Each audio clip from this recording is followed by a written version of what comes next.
السلام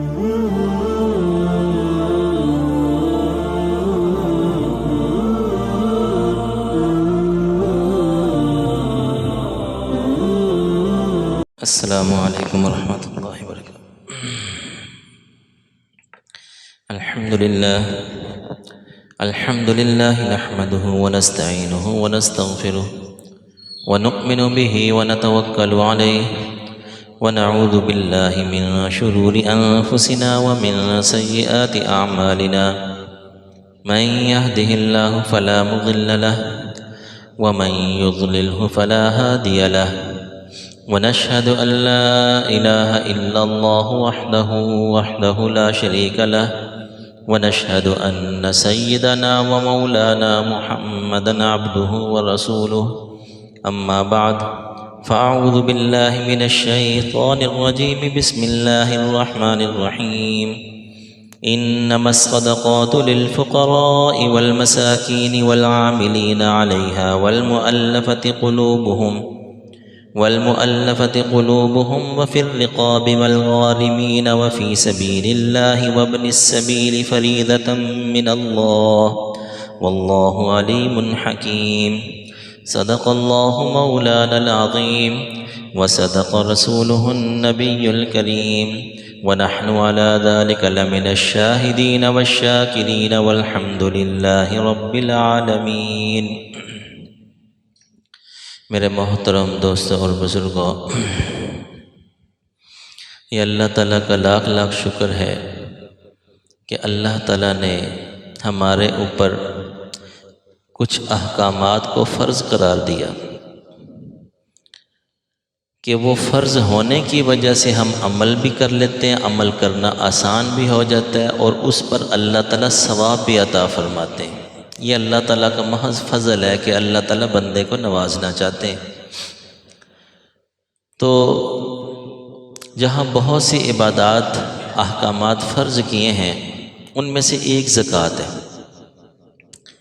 اور زکوٰۃ کی جو تاکید ہے، اس کی اہمیت کا اندازہ یہاں سے بھی لگایا جا سکتا ہے کہ دو ہی باتیں بہت اہم ہیں، بلکہ عبادات کے اندر سب سے جو مقدم ہے وہ نماز ہے، اور جہاں نماز کا ذکر ہے وہیں زکوٰۃ کا ہے۔ یہ جوڑی کٹھی آتی ہے، اقیموا الصلاۃ وآتوا الزکاۃ، اقیموا الصلاۃ وآتوا الزکاۃ، ہوتا ہے نا، دو چیزیں کٹھی ہوتی ہیں، تو وہاں سے اندازہ لگائیں کہ نماز فرض ہے تو زکوٰۃ بھی اسی طرح فرض ہے۔ البتہ چونکہ نماز تو روزانہ 5 مرتبہ ہے اور زکوٰۃ سال میں 1 مرتبہ ہے، لیکن فرض ہونے میں کمی نہیں ہے، فرض ہونے میں کمی بیشی نہیں ہے، ایک گناہ بھی تصور نہیں کیا جا سکتا۔ اتنا اہم فریضہ یہ کہ دیکھیے کہ آپ صلی اللہ علیہ وسلم کے وصال کے بعد ایک قبیلہ تھا جس نے زکوٰۃ کا انکار کر دیا۔ وہ انکار بئی معنی تھا کہ وہ لوگ سمجھ رہے تھے کہ زکوٰۃ کا تعلق حضور کے دور کے ساتھ خاص ہے، تو اس معنی میں انہوں نے کہا جب حضور کے دور کے ساتھ خاص ہے تو بس اب زکوٰۃ نہیں ہے۔ تو اس پر صدیق اکبر رضی اللہ تعالیٰ نے پورا لشکر تیار کیا جہاد کے لیے کہ ایک آنے کے بھی زکوٰۃ کا انکار کریں گے تو قتال کروں گا میں، گویا کہ ایسے ہی ہے جیسے کوئی نماز کا انکار کر دے۔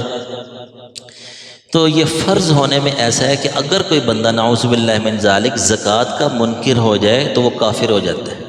ہاں، زکوٰۃ نہ دینا ایک علیحدہ معاملہ ہے، جیسے نماز نہ پڑھنا ایک علیحدہ معاملہ ہے،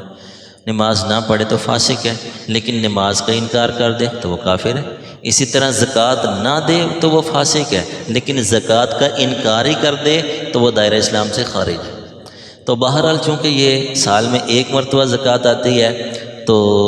جن پر زکوٰۃ فرض ہوتی ہے کچھ موٹے موٹے مسائل تو ان کے ذہن میں ہونے چاہیے، اور الحمدللہ ہوتے بھی ہیں، لوگ پوچھتے رہتے ہیں۔ لیکن ہمارا چونکہ ایک معمول چلا آ رہا ہے کہ جو رمضان کا دوسرا جمعہ ہوتا ہے اس میں ہم زکوٰۃ کے مسائل بیان کرتے ہیں، تو موٹے موٹے مسائل عرض کرتا ہوں، پھر بھی اگر کوئی مسئلہ رہ جائے تو وہ علیحدگی میں پوچھا جا سکتا ہے۔ سب سے پہلے تو یہ دیکھنا ہوتا ہے کہ جو جتنے بھی لوگ ہیں جو مسلمان ہیں نا، سارے کے سارے مسلمان زکوٰۃ کے مسائل کے اندر یہ 3 طرح کے ہوتے ہیں، وہ ہے کہ 3 قسمیں بنیں گی ان کی۔ سب سے پہلے ایک تو یہ کہ صاحب نصاب اس بندے کہتے ہیں جو نصاب کا مالک ہے، اس کی وضاحت آگے آ رہی۔ اس کو صاحب نصاب کہتے ہیں، جو نصاب کا مالک ہے۔ اور دوسرا بندہ ہوتا ہے مستحق زکوٰۃ، جس نے زکوٰۃ لینی ہوتی ہے۔ وہ زکوٰۃ جس نے لینی ہے اس کو بھی مسائل کا پتہ ہونا چاہیے کہ میرے لیے زکوٰۃ لینا جائز ہے بھی کہ نہیں ہے۔ کہیں ایسا تو نہیں میں زکوٰۃ لے رہا ہوں، زکوٰۃ لینا جائز ہی نہ ہو، حرام ہو۔ تو جس نے زکوٰۃ لینی ہے اس کو بھی مسائل آنے چاہیے۔ اور تیسرا بندہ وہ ہوتا ہے کہ جو صاحب نصاب نہیں ہوتا لیکن زکوٰۃ کا مستحق بھی نہیں ہوتا، زکوٰۃ نہیں لے سکتا،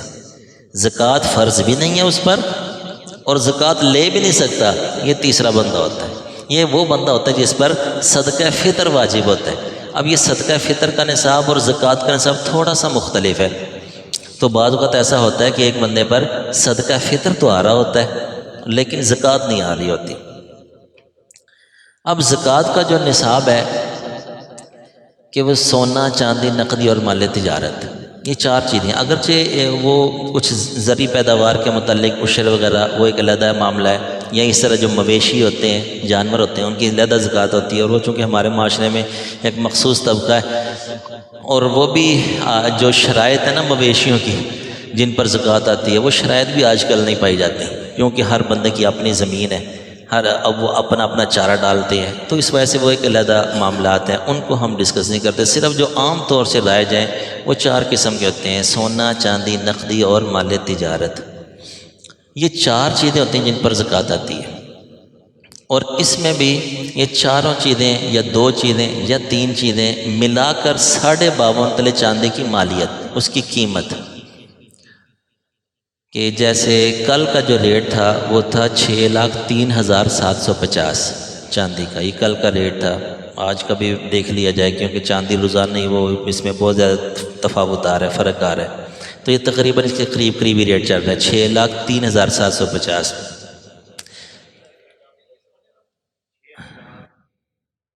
نہیں، یہ جو ہے نا 52.5 تولے چاندی، 52.5 تولے چاندی، وہ 1 تولے کا ہے، وہ چونکہ 1 تولہ ہے نا تو ہم نے 52.5 تولے چاندی کو لینا ہے۔ 1 تولہ ہے 11,500 تقریباً، اور جب اس کو آپ ضرب دیں گے 52.5 تولے سے تو یہ بن جائے گا 6,03,750 تقریباً، یہ بن جائے گا۔ سونا اس کے قریب ہے، وہ بھی 5 پلس ہی ہے، تو یہ پہلی مرتبہ ایسا ہوا ہے، بلکہ بہت عرصے بعد سمجھ لیں یا پہلی مرتبہ سمجھ لیں کہ 52.5 تولے چاندی جو ہے نا وہ 1 تولے سونے سے بھی اوپر چلی گئی ہے۔ تو پچھلے سال جو ہے نا یہی نصاب رمضان میں جو ہم نے بیان کیا تھا 1,90,000 تھا، 52.5 تولے چاندی 1,90,000 کی آ رہی تھی، اب یہ 6 لاکھ سے بھی زیادہ ہے۔ تو بہرحال اگر کسی بندے کے پاس تھوڑا سا سونا ہو، تھوڑی سی چاندی ہو، نقدی ہو، مال تجارت، جب ایک سے زائد چیزیں آ جائیں گی نا تو پھر وزن نہیں دیکھا جاتا۔ یہ ہمارے معاشرے میں غلط مسئلہ مشہور ہے، وہ کہتے ہیں 7.5 تولے ہی ہو تو زکوٰۃ ہے۔ 7.5 تولے یہ وزن ہے، تولہ وزن کو کہتے ہیں۔ تو جب 2 چیزیں ہوں گی پھر وزن کیسے آئے گا؟ اب کیسے وزن دیکھیں گے؟ یہ تو تب ہے نا کہ سونا ہی سونا ایک بندے کے پاس، دینار سونے کے ہوتے تھے، دراہم چاندی کے ہوتے تھے، تو دینار ایک بندے کے پاس ہیں، ٹھیک ہے، ہوتا تھا ایسا، کرنسی ایسی تھی۔ دنانیر ہیں تو چلو سونا ہی سونا ہے، پھر وزن کو دیکھیں گے۔ دراہم ہے، یہ بھی وزن کو دیکھیں گے۔ اور اگر 2 چیزیں مل گئی، دینار اور دراہم مل گئے، سونا یا چاندی مل گئی، یا سونے کے ساتھ نقدی مل گئی، 1 روپیہ بھی نقد، ہماری سب سے کم کرنسی ہے 1 روپیہ، تو لہذا 1 روپیہ بھی ساتھ ہو گیا اور سونا ہے۔ اب یہ وزن کو نہیں دیکھیں گے، اب اس کی قیمت کو دیکھیں گے، مالیت کو دیکھیں گے کہ اب یہ سونا اس کی قیمت کتنی ہے، ساتھ نقدی بھی تو ہے نا۔ تو یہ 4 چیزیں جو ہوں گی یا 2 چیزیں، ایک سے زائد جب ہوں تو پھر قیمت کو دیکھا جاتا ہے، اور قیمت 52.5 تولے یہ ایک معیار ہے۔ تو اگر 52.5 تولے چاندی کے برابر بن رہی ہے تو اب تو زکوٰۃ واجب ہے، یہ اس کو کہتے ہیں صاحب نصاب۔ اور دوسرا ہوتا ہے مستحق، اور ایک ہے کہ جو زکوٰۃ نہیں لے سکتا، غیر مستحق زکوٰۃ، ٹھیک ہے، صاحب نصاب بھی نہیں ہے اور غیر مستحق زکوٰۃ، مستحق زکوٰۃ بھی نہیں ہے۔ یہ وہ بندہ ہوتا ہے کہ جس کے پاس 4 تو یہی چیزیں ہیں، سونا، چاندی، نقدی، مال تجارت، اور 5ویں چیز ہوتی ہے ضرورت سے زائد سامان۔ یہ گھروں میں ضرورت سے زائد سامان تو ہوتا ہے نا، تو لہذا جب بندے کی ملکیت میں ضرورت سے زائد سامان ہے تو اس کا بھی ریٹ لگانا ہے۔ اگر نقدی ہے اس کے پاس اور ضرورت سے زائد سامان کی بھی ریٹ لگائیں اور وہ 52.5 تولے چاندی کو چلا جائے تو لہذا یہ بندہ زکوٰۃ نہیں لے سکتا۔ اگرچہ اس پر زکوٰۃ نہیں ہے، کیونکہ ہم نے جب 4 چیزوں کو دیکھا نا تو 52.5 جو قیمت ہے اس سے نیچے نہیں چاہیے یہ، تو زیادہ سے زیادہ یہ صاحب نصاب نہیں، زکوٰۃ نہیں دے گا۔ لیکن جب یہ 5ویں چیز ملاتے ہیں نا، جو ضرورت سے زائد سامان ہے اس کے پاس، تو پھر یہ جناب 52.5 تولے چاندی کی قیمت کو پہنچ جاتا ہے، تو اس پر صدقہ فطر واجب ہے۔ ایسے بندے پر صدقہ فطر واجب ہے، جس پر صدقہ فطر واجب ہو جائے نا وہ زکوٰۃ نہیں لے سکتا۔ تو صدقہ فطر کے لیے 5 چیزیں ہوتی ہیں۔ اب یہ جو ضرورت سے زائد سامان ہوتا ہے اس میں ایسے برتن جو استعمال میں نہیں آتے، گھروں کے اندر برتن رکھے ہوتے ہیں نا بڑے قیمتی کہ جناب وہ مہمان آئے تو پھر ہی وہ نکالتے ہیں، تو یہ ہمارا ایک رواج ہے، ہمارا ایک تکلف ہے کہ ہم نے مہمانوں کے علیحدہ برتن رکھے ہوتے ہیں، یہ ضرورت میں شامل نہیں ہے۔ ضرورت تو وہی ہے جس میں ہم کھاتے ہیں، مہمان بھی کھا سکتے ہیں،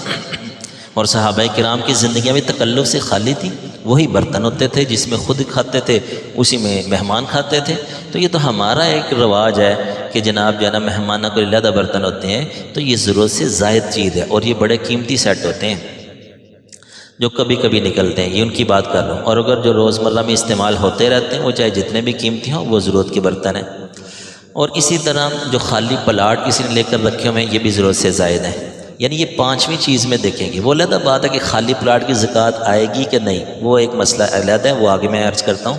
لیکن خالی پلاٹ لے کر رکھا ہوا یہ ضرورت سے زائد ہے، تو گویا کہ اس بندے پر صدقہ فطر واجب ہے۔ جب صدقہ فطر واجب ہو گیا تب یہ زکوٰۃ نہیں لے سکتا۔ اسی طرح زائد سواری، ایک گاڑی تو ہے وہ تو ضرورت ہے، اور ایک سے زائد گاڑی رکھی ہوئی ہے تو یہ ضرورت سے زائد ہے۔ اسی طرح پرانے شادی کے جوڑے جو ہوتے ہیں، پرانے شادی کے جوڑے خواتین کو تو بڑے مہنگے مہنگے ہوتے ہیں کہ وہ شادی کے موقع پر ہی استعمال ہوتے ہیں، وہ 50,000 کا سوٹ ہے، لاکھ روپے کا سوٹ ہے، اتنے مہنگے سوٹ ہوتے ہیں، اور بعد میں خواتین معیوب سمجھتی ہیں، اس کو نہیں ڈالتی کہ یہ تو شادی پر ڈالتے ہیں، یہ تو لوگ باتیں کریں گے، تو وہ ڈالتی بھی نہیں ہے، اور رکھا بھی ہوتا ہے، یہ ضرورت سے زائد ہے۔ تو بہرحال یہ جو اس طرح کے کپڑے ہوتے ہیں ضرورت سے زائد ہوتے ہیں، ان سب چیزوں کی مالیت دیکھنی ہوتی ہے کہ یہ سب چیزوں کی مالیت 52.5 تولے چاندی کو پہنچ رہی ہے، یا جو پیسے بھی پاس ہیں، تو یہ بندہ ایسا ہے کہ اس پر صدقہ فطر واجب ہے، اور اب یہ زکوٰۃ نہیں لے سکتا۔ اگر ایسا بندہ زکوٰۃ لے گا تو اس کے لیے زکوٰۃ لینا حرام ہے، گناہ ہے، کبیرہ گناہ ہے۔ اسی طرح کہ بعض اوقات لوگ جو ہے نا یہ سونا وغیرہ اپنے بچوں کے لیے رکھ دیتے ہیں، بچے یا بچی کے لیے، تو سونا رکھا جا سکتا ہے، البتہ اس میں اس کو پھر زبان سے بھی کہہ دیا جائے، زبان سے ادا کر دیا جائے کہ یہ ہم اپنی بچی کو دیتے ہیں، مالک بناتے ہیں، وہ نابالغ ہے، بچہ ہے بچی ہے، زبان سے ادا جب کر دیں گے نا تو وہ بچہ بچی مالک بن جائیں گے، اور بچے پر تو ویسے بھی زکوٰۃ نہیں ہوتی۔ لیکن اب اس کو جو ہے نا خود استعمال نہیں کر سکتے، جتنی بھی ضرورت پڑ جائے اس کو بیچ کے خود استعمال نہیں کر سکتے کہ جناب چلو ضرورت پڑ گئی بیچ دیں، بالکل ناجائز ہے۔ اب وہ مالک بن گیا نا، بچہ مالک ہے، والدین کی ملک سے نکل گیا، کیونکہ اب زکوٰۃ اس پر نہیں آئے گی، وہ نابالغ ہے، تو ملک سے تو نکل گیا نا۔ لہذا اگر ایسا معاملہ کرنا ہو تو پہلے دیکھ لیں، کہیں کل کو ضرورت پڑ جائے، خود استعمال کی ضرورت پڑ جائے، یا اور بھی اولاد ہے، تو اس وجہ سے ایسا معاملہ زکوٰۃ سے بچنے کے لیے ایسا کریں گے تو پھر یہ کام کرنا ناجائز ہے۔ تو اس وجہ سے زبان سے ادا کریں گے تو آپ کی ملک سے نکل گیا، چاہے آپ کے پاس ہی وہ قبضہ آپ کا ہی رہے گا، امانت آپ کے پاس رہے گی، لیکن اب آپ پر زکوٰۃ نہیں ہے، اور وہ نابالغ ان پر زکوٰۃ نہیں۔ ہاں جب بچے بالغ ہو جائیں گے، بچی بالغ ہو گئی، بچہ بالغ ہو گیا، تو اب اگر وہ اتنی مالیت کے ہے 52.5 تولے کے برابر اور ساتھ نقدی بھی ہے، تو پھر وہ بچوں پر جو ہے، کہنے کو تو بچے ہیں لیکن وہ بالغ ہو چکے ہیں، تو ان پر علیحدہ سے زکوٰۃ آئے گی۔ اور اسی طرح جو پلاٹ ہوتے ہیں، پلاٹ میں بعض صورتوں میں زکوٰۃ آتی ہے، بعض میں نہیں آتی۔ اگر تو واضح نیت ہو نا، واضح نیت ہو، جو اس کو کہتے ہیں تجارت، یہ تجارت یہ نہیں کہا جاتا جس نے دکان ڈالی ہے وہی تاجر ہے۔ کوئی بھی سامان بندہ جب خریدتا ہے نا، جب بندہ کوئی بھی سامان خریدتا ہے، خریدتے وقت بیچنے کی نیت ہو، یہ تجارت کی تعریف ہے۔ خریدتے وقت بیچنے کی نیت ہو، جیسے تاجر حضرات تو اس لیے سامان خریدتے ہیں نا دکان میں، کہ جناب وہ دکان میں سامان خریدتے ہیں، بیچنا ہی ہوتا ہے، ان کا تو ہے ہی ہے۔ اس سے ہٹ کر کوئی بندہ کوئی چیز بھی خرید رہا ہے اور خریدتے وقت بیچنے کی نیت ہے، جیسے پلاٹ ہے، اب پلاٹ جو ہے نا بندہ جب خرید رہا ہے خریدتے وقت ہی بیچنے کی نیت ہے، اور تاحال برقرار ہے، جب سال پورا ہو گیا تو وہ مال تجارت ہے۔ ہاں جب خریدا تھا اس وقت بیچنے کی نیت تھی، درمیان میں پھر اس کی نیت یہ ختم ہو گئی، اس نے کہا نہیں یار اس کو بیچنا نہیں ہے، یہاں مکان بنائیں گے، تو وہ مال تجارت سے نکل گیا، اب اس کی زکوٰۃ نہیں ہے۔ لیکن جب خریدا تھا بیچنے کی نیت تھی اور تاحال وہ نیت برقرار ہے، تو ایسے مال کو مال تجارت کہا جاتا ہے، تو ایسے پلاٹ پر زکوٰۃ بھی آئے گی۔ اور اگر متردد نیت ہو، نیت واضح نہیں، مثلاً پلاٹ خریدا، یا تو اس کی نیت یہ تھی کہ چلو یار دیکھیں گے کیا کرنا ہے، مکان بنا لیں گے ممکن ہے، یا اس کو کرائے پر دے دیں گے، یا پھر موقع ملا چلو فروخت بھی کر دیں گے، کوئی واضح نیت نہیں ہے، کئی اس کے احتمال ہے، کئی نیتیں ہیں، تو ایسے پلاٹ پر بھی زکوٰۃ نہیں ہے۔ جب تک واضح نیت نہیں کرے گا اس وقت تک زکوٰۃ نہیں آئے گی۔ اسی طرح جو پلاٹ کی فائلیں ہوتی ہیں، جو فائلز ہوتی ہیں اس میں ایک تو وہ ہوتی ہیں کہ اس کے پیچھے زمین پلاٹ الاٹ کر دیا جاتا ہے، اگر تو ایسی فائل ہے تو پھر تو اس کی وہی وضاحت ہے کہ فائل کس لیے لی ہے، تجارت کے لیے پھر تو مال تجارت ہے، اگر رہائش کے لیے ہے تو پھر وہ پھر بھی زکوٰۃ نہیں ہے، اگر تجارت کے لیے ہوگی پھر تو زکوٰۃ آئے گی، رہائش کے لیے فائل لی ہے تو پھر زکوٰۃ نہیں ہے۔ اور اگر فائل ایسی ہے کہ جس پر ابھی وہ زمین ہی لاٹ نہیں کی، پیچھے پلاٹ کا ہی پتہ نہیں ہے کب ملے گا کب نہیں، صرف فائل ہی فائل ہے، تو ایسی فائل پر زکوٰۃ نہیں ہے۔ اسی طرح جو بندے کے پاس مال ہوتا ہے نا، مال، اس کی مختلف صورتیں ہوتی ہیں۔ ہم تو عام طور سے یہ سونا چاندی نقدی مال تجارت کو کہتے ہیں نا، کہ یہ چیزیں ہوں تو زکوٰۃ آتی ہے، بہت سی چیزیں ہوتی ہیں، ان سب کو دیکھنا ہوتا ہے، ان سب پر زکوٰۃ آتی ہے۔ نمبر 1 سونا، نمبر 2 چاندی، نمبر 3 مال تجارت، نمبر 4 بینک میں یا اپنے پاس جو نقدی ہوتی ہے، نمبر 5 ادھار رقم دی ہو یا مال بیچا ہو اور ابھی پیسے ملنے ہیں، یہ دونوں صورتیں اس میں آتی ہیں۔ تو ادھار رقم جس کے ملنے کی امید ہو، بعض ادھار ایسے ہوتے ہیں کہ اس کے ملنے کی امید ہی نہیں ہوتی، ڈوبا ہوا ہوتا ہے، پتہ نہیں ملے گا نہیں ملے گا، بس ڈوب گیا، تو ایسے ادھار پر زکوٰۃ نہیں آتی۔ ہاں جس کے ملنے کی امید ہو اس پر زکوٰۃ آتی ہے۔ اسی طرح غیر ملکی کرنسی رکھی ہوئی ہے، یا کمپنی کے شیئرز ہیں،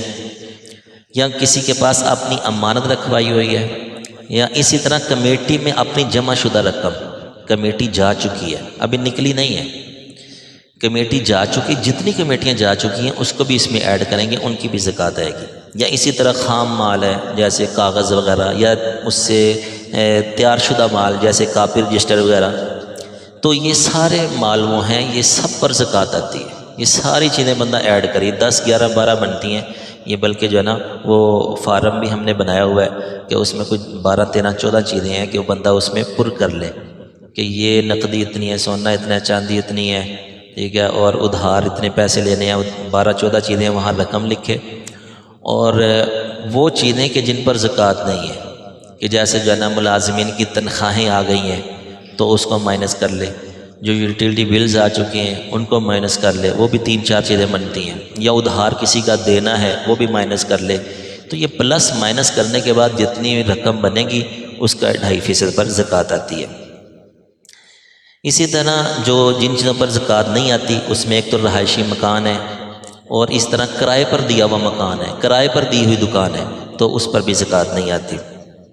یا میراث میں ملا ہوا پلاٹ ہے، یا کرائے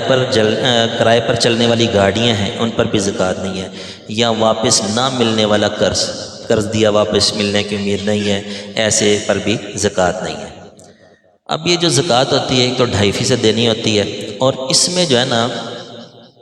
مختلف طریقے ہیں، یکمشت بھی دی جا سکتی ہے، اکٹھی دے دیں، یا تھوڑی تھوڑی کر کے دے دیں، اور جب دیں گے اس وقت نیت ہو، اس وقت نیت زکوٰۃ کی ہونی چاہیے، چاہے اگلے بندے کو آپ جو ہے نا کوئی گفٹ کر کے، تحفہ کر کے، عیدی کر کے، کوئی بھی ایسا تعبیر کر کے دے دیں کہ اس کی حوصلہ شکنی بھی نہ ہو، دل شکنی بھی نہ ہو، بس عیدی کر کے دے دیں، لیکن نیت و زکوٰۃ کی تو زکوٰۃ ادا ہو جائے گی۔ اسی طرح زکوٰۃ چونکہ اس میں قمری سال کا اعتبار کرنا یہ ضروری ہے،